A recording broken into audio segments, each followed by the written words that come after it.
before the interstate highway system connected every county to a Walmart, before municipal zoning told you what you could grow and who you could sell it to, Appalachian families ran on 13 skills that made them nearly impossible to shake. They grew it, stored it, repaired it, traded it, and passed it down without a manual or a license. Then, in about 30 years, the whole system came apart. Not because of poverty, not because of ignorance, because the economy that replaced it was built on making those 13 skills feel unnecessary, and today we're getting them back.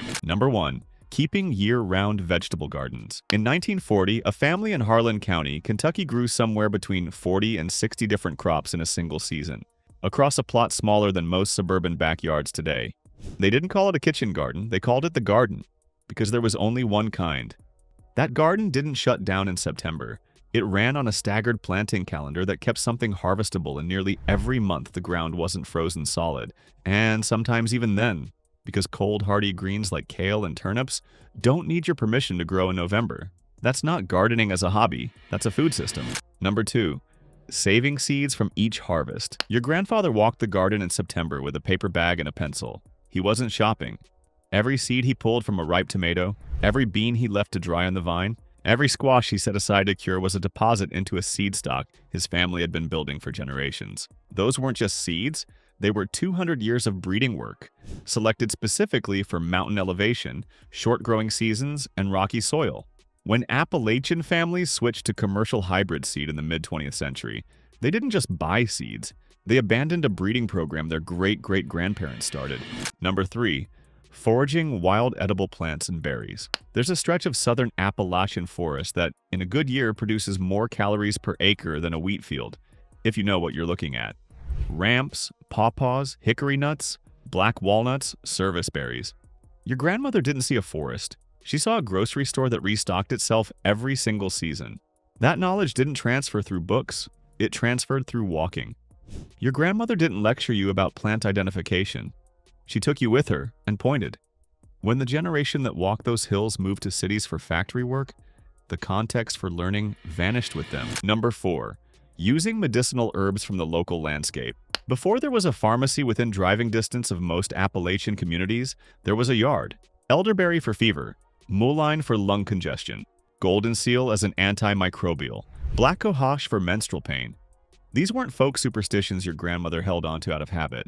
They were functional medicines refined across generations, and modern pharmacology has since confirmed the active compounds in most of them. The FDA's 1938 Food, Drug, and Cosmetic Act, updated by the Kefauver-Harris Amendment in 1962, required clinical trials to prove drug effectiveness before anything could be sold as medicine. That's a fair standard for manufactured drugs, but it created a two-tier system where plant-based remedies couldn't be marketed with health claims unless a company spent millions on trials. Number 5. Preserving food through canning, drying, and smoking. A jar of tomatoes put up in August is still good in February.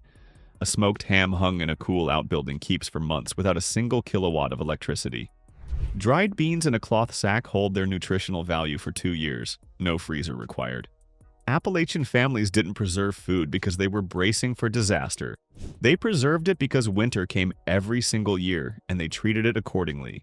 The smokehouse, the canning cellar, the drying rack, none of those needed a monthly bill once they were built. That's not a small thing. That's the whole thing.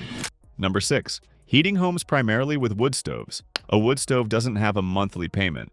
It doesn't go out when the utility company has a bad night, and it doesn't need a pipeline running past your property to work. A family that heated with wood from their own land paid nothing for heat, and that wasn't poverty. That was ownership. The EPA's 1988 wood heater emission standards under the Clean Air Act changed that math.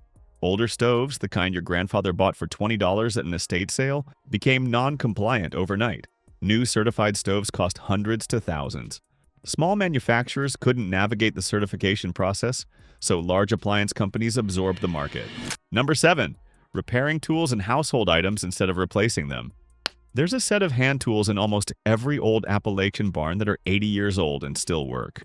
A draw knife, a froe, a hand plane. No electricity needed, no parts catalog, no service center. Your grandfather knew how to sharpen, set, and fix every one of them. And that knowledge meant his capacity to work never depended on a retailer being open. By the 1970s, manufacturers had moved hard toward tools that were cheap to build and expensive to fix. A business model economists now call planned obsolescence. The price signal was deliberate. A discount drill costs less than the labor to repair a quality one, so you throw it away and buy another. Number 8. Hunting and fishing as part of regular food gathering. Before the interstate highway system made it possible to ship frozen chicken from an Arkansas processing plant to a store in Wise County, Virginia, protein came from the ridge above the house and the creek at the bottom of the hollow. Hunting and fishing weren't recreation. They were the protein budget. State game commissions started asserting control over wildlife in the late 1800s, and the Lacey Act of 1900 was the first federal move, converting what had been a subsistence right into a permitted activity.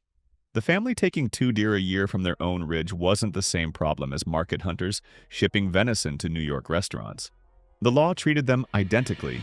Number 9.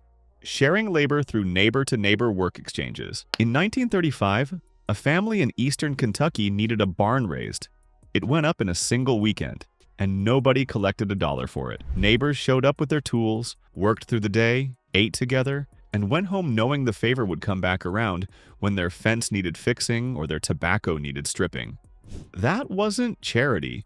It was a parallel economy running on labor and trust. A family with strong neighbor relationships could pull skilled carpentry, masonry, and farm work without any cash-changing hands, which mattered enormously in a region where cash stayed scarce for generations.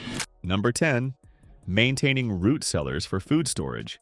Dig down 4 feet in most of Appalachia, and the ground temperature holds between 32 and 55 degrees year-round, no matter what's happening above.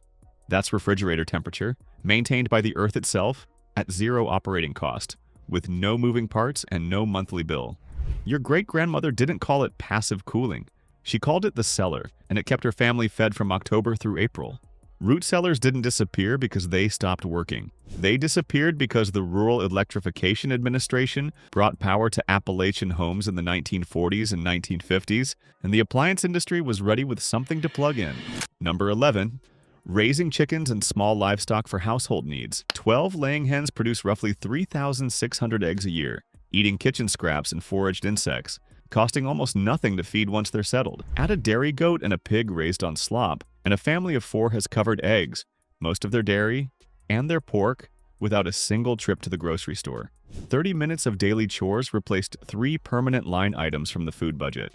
The American Planning Association found that more than half of U.S. cities over 100,000 people either ban or severely restrict backyard chickens.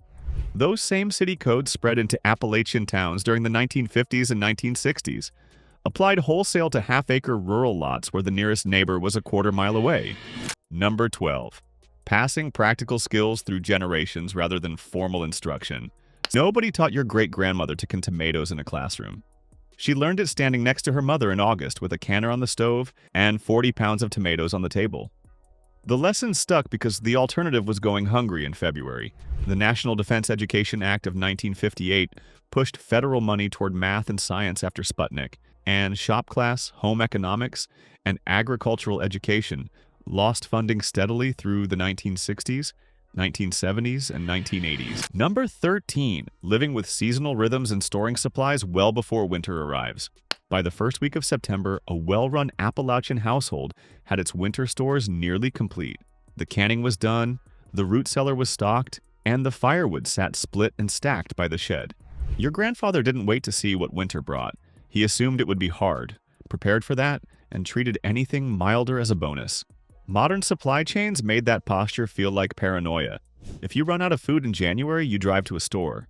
That works right up until it doesn't, and the last time it didn't for most people was long enough ago that nobody remembers what unprepared actually costs. Pattern break. These 13 skills didn't disappear because they stopped working.